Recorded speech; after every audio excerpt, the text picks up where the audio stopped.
Hi viewers, welcome to our channel. ప్రస్తుతం మనతో పాటు సీనియర్ జర్నలిస్ట్ దాము బాలస్ అన్న వారితో మాట్లాడు. నమస్కారం సార్. నమస్తే సార్, ఆర్జీవి గారి వ్యూహం సినిమాకి తెలంగాణ హైకోర్టు మరోసారి షాక్ ఇచ్చింది సార్. సో పాత సెన్సార్ని క్వాష్ చేసేసి ఇంకో సెన్సార్ ఇవ్వాలని చెప్పేసి ఇటు ఆదేశాలు జారీ చేయడం జరిగింది. మరి ఏం జరుగుతుంది వ్యూహం సినిమా పట్ల సార్? ముందుగా కొద్దిగా హిస్టరీ చెప్పుకుంటే వ్యూహం సినిమా ఆయన ఎప్పుడో అనౌన్స్ చేశాడు. నవంబర్లోనే రిలీజ్ అనేది కూడా ప్లాన్ చేసుకున్నారు. అవును. అయితే లోకేష్ ఎందుకనో మరి సీరియస్గా తీసుకున్నాడు ఈ సినిమా మీద. నిజానికి చాలామంది తెలుగుదేశం వాళ్ళు కూడా అది ఆశ్చర్యమే, ఎందుకు ఇంత సీరియస్గా తీసుకోవాలి, ఆయనది ఎలాగో వన్ డే కూడా ఆడదు, సీరియస్గా తీసుకోవడం వల్ల ఇంకా పాపులర్ అవుతుంది, ఇంకా ఈ ట్రైలర్లు ఈ విజువల్స్ వదులుతూ ఉంటాడు ఆయన. ఏముంది, కట్ చేసి బిట్లు వదులుతూ ఉంటాడు. సినిమా రిలీజ్ అయిందా వద్దనింది కానీ బిట్లు కట్ చేస్తే ఏమవుతుంది సీన్లు. రేపొద్దున సినిమా కూడా ఫస్ట్ హాఫ్ వరకు లీక్ అయిందని చెప్పొచ్చు, సెకండ్ హాఫ్ ఇంకో దగ్గర లీక్ అయిందని చెప్పొచ్చు, దాని మీద ఈయనే కేసు పెట్టచ్చు, ఇలాంటివి ఏమైనా జరగచ్చు. ఎందుకు ఇంత రచ్చ చేసుకుంటున్నాడు అనేది చాలామందికి డౌట్. మేబీ ఏదో ఆయన కారణాలు ఏమున్నప్పటికీ సీరియస్గానే తీసుకున్నారు. మేబీ వాళ్ళు ఏంటంటే తెలుగుదేశం వాళ్ళు ఎట్టి పరిస్థితుల్లో ఏమాత్రం కూడా డ్యామేజ్ కాకూడదు, మన ఇమేజ్ దెబ్బతినకూడదు అన్నది వాళ్ళకు ఉన్నట్టుంది. కానీ వాళ్ళని యాత్రను వదిలేశారు. యాత్ర ఇప్పుడు ఫిబ్రవరి 8న రిలీజ్ అంటున్నారు. దాని మీద ఏమీ వాళ్ళు వేయలేదు. దాంట్లో కూడా జగన్ బయోగ్రఫీ ఉంది, జగన్ని ఎలివేట్ చేస్తున్నారు. ఆటోమేటిక్గా జగన్ ఎలివేట్ చేస్తున్నారంటే ప్రత్యర్థుల్ని తక్కువ చేసే కదా, విలన్గానో తక్కువ చేసే చూపిస్తారు. మరి దాంట్లో లేదు. అంటే ఒక కారణం ఏంటంటే ఈయన చంద్రబాబుని పోలిన మనిషిని పెట్టడం, పవన్ కళ్యాణ్ పోలిన మనిషిని పెట్టడం, ఇటు లోకేష్కి ఆప్ట్గా ఉండే క్యారెక్టర్ని పెట్టడం, వీటి వల్ల కొంత ఇబ్బంది ఉండొచ్చు. ముఖ్యంగా చంద్రబాబుని పోలిన మనిషి అతను పట్టుకోగలిగాడు. ఆ మెస్లో పనిచేసే ఒక అతను అప్పట్లో ఆ వీడియో వచ్చినప్పుడు అతను ట్రై చేశాడు కూడా, ఇతను అడ్రస్ ఎవరిని ఇవ్వండి అని కూడా అడిగాడు. మొత్తానికి అతను పట్టుకొని, అతనికి యాక్టింగ్ రాదు, ఏం రాదు, అయినా కూడా అతను అలాగే ఉన్నాడు కాబట్టి అతను కొంచెం పాలిష్ చేసి పెట్టారు. ఈ మధ్యన అతను ఇక్కడ మాలో మెంబర్షిప్ కూడా తీసుకున్నాడు. సో ఏమైనా అతన్ని ఇంకా రెగ్యులర్గా సినిమాలు తీస్తూ ఉంటాడు చంద్రబాబు మీదని అతన్ని వాడుతున్నాడు రెగ్యులర్గా. అది ఒక ఆశ్చర్యకరమే, అలాగే ఉండడం ఆ మనిషి అదంతా. సో కొద్దిగా మిమిక్రీ ఆర్టిస్టులను పెట్టుకొని చంద్రబాబు వాయిస్ లాగా డబ్బింగ్ చెప్పించడం, ఇవన్నీ ఆయన చేస్తాడు.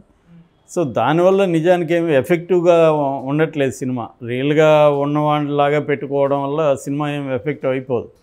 కానీ దానివల్ల జనంలో విపరీతంగా డిస్కషన్ వస్తుంది. అవును, సిమిలర్గా ఉండడం వల్ల. అందుకని యాత్రకు రానంత చర్చ దీనికి వ్యూహంకి వచ్చింది.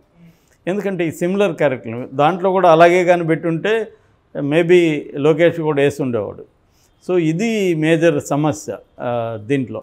రెండోది ఆ క్యారెక్టర్ల డైలాగులు కానీ ట్రైలర్లో వచ్చింది కానీ టీజర్లో వచ్చింది, ఇవన్నీ చూస్తే పవన్ కళ్యాణ్, ఈయన చంద్రబాబు, లోకేష్ వీళ్ళందరూ విలన్లు అయినట్టు, జగన్ హీరో అయినట్టుగానే ఆయన చూపించాడు. అది ఓపెన్గా కూడా ఆయన చెప్పాడు. సో ఆ రకంగా ఆయన పర్సనల్గా తీసుకున్నట్టు కనబడుతుంది. అందుకని ఫస్ట్ సెన్సార్ వాళ్ళకి రాశారు. కానీ సెన్సార్లో అది కూడా విచిత్రమే, ఎప్పుడు జరగదు. సెన్సార్ బోర్డు ఏం చేస్తుందంటే కట్స్ ఇచ్చేసి ఇస్తుంది, ఏ సర్టిఫికేట్ ఏదో ఇస్తుంది. అప్పుడు ప్రొడ్యూసరు, డైరెక్టర్లు ఏం చేస్తారంటే రివైజింగ్ కమిటీకి వెళ్తారు. అప్పుడు రివైజింగ్ కమిటీలో అది చూస్తారు వాళ్ళు. కానీ ఇక్కడ ఏం జరిగింది, వీళ్ళు సెన్సార్ బోర్డే రివైజింగ్ కమిటీకి ఇచ్చేసింది. అంటే ఎందుకు ఈ గొడవ, ఈ వాదం అన్నకి వాళ్ళు చేతులు ఎత్తేస్తారు. దాంతో రీజనల్ సెన్సార్ బోర్డు అంటే మిగతా రాష్ట్ర సభ్యులు కూడా దాన్ని చూశారు. నాగభరణ లాంటి కన్నడ మంచి డైరెక్టర్ ఆయన, అలాంటి వాళ్ళు కూడా ఆ మెంబర్షిప్లో ఉన్నారు, మెంబర్లలో. సో వాళ్ళు చూసి వాళ్ళకి ఓవరాల్గా ఇదేమి పెద్ద అబ్జెక్షనబుల్గా కనబడలేదు వాళ్ళకి. మామూలుగా సినిమాటిక్గా చూసుకున్నప్పుడు వాళ్ళకి ఏంటంటే రియల్గా ఏంటి ఇదంతా వాళ్ళకి అనవసరం కదా, ఒక సినిమాగా ఇదేముంది. అట్లాగే డిస్క్లైమర్ వేశాడు, ఇది ఎవరిని ఉద్దేశించి తీయలేదని. ఇవి వాళ్ళు వదిలేశారు. నిజానికి ఇదేం కొత్త కాదు, ఇండియాలో అనేక సినిమాలు ఉన్నాయి. యాక్సిడెంటల్ ప్రైమ్ మినిస్టర్ అని మన్మోహన్ సింగ్ లాగే ఉండే అతను పెట్టి తీయలేదా, ఇందిరాగాంధీ లాగే పెట్టి ఎమర్జెన్సీ తీయలేదా, ఇప్పుడు వాజ్పేయి మీద సినిమా వస్తుంది. మనకి చాలా ఉన్నాయి. ఎన్టీఆర్ పీరియడ్లో 6 సినిమాలు కృష్ణనే తీశాడు ఎన్టీఆర్ లాగా పెట్టి. నిజానికి ఎన్టీఆర్ ఆయన సెన్సార్ బోర్డుకినే కొట్లాడిన వ్యక్తి చాలా సినిమాలలో. సో అందుకని ఆయన కూడా దాన్ని ఏమి పట్టించుకోలేదు ఆ సినిమాని. సో అలాగా ఉన్న ఇది నాకు తెలిసి ఫస్ట్ టైం ఇలాగా ఒక సినిమాని కోర్టు రిజెక్ట్ చేసి సెన్సార్ బోర్డు సర్టిఫికేట్ని రిజెక్ట్ చేసి మళ్ళీ చూడమన్నాం. ఇప్పుడు మళ్ళీ చూసి అదే సెన్సార్ బోర్డు నాకు ఉండే డౌట్ ఏమంటే ఈయన కోర్టు మళ్ళీ చూడమనింది తప్ప మళ్ళీ చూసి ఏం చేయాలో చెప్పలే. మళ్ళీ చూసి మళ్ళీ ఇస్తారు సేమ్ సర్టిఫికేటు. అప్పుడేం చేస్తుంది కోర్టు?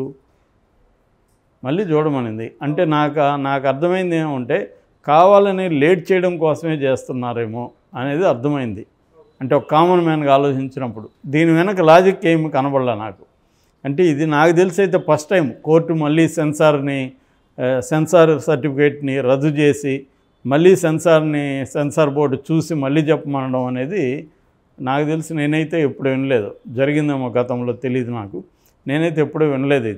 ఇది ఒక విచిత్రమైన కేసు అని చెప్పట్టు. అట్లాంటప్పుడు సెన్సార్ బోర్డు ఎందుకు? ఇంకా సెన్సార్ బోర్డుని పక్కన పడేసి కోర్టులే ఇది చేయొచ్చు కదా.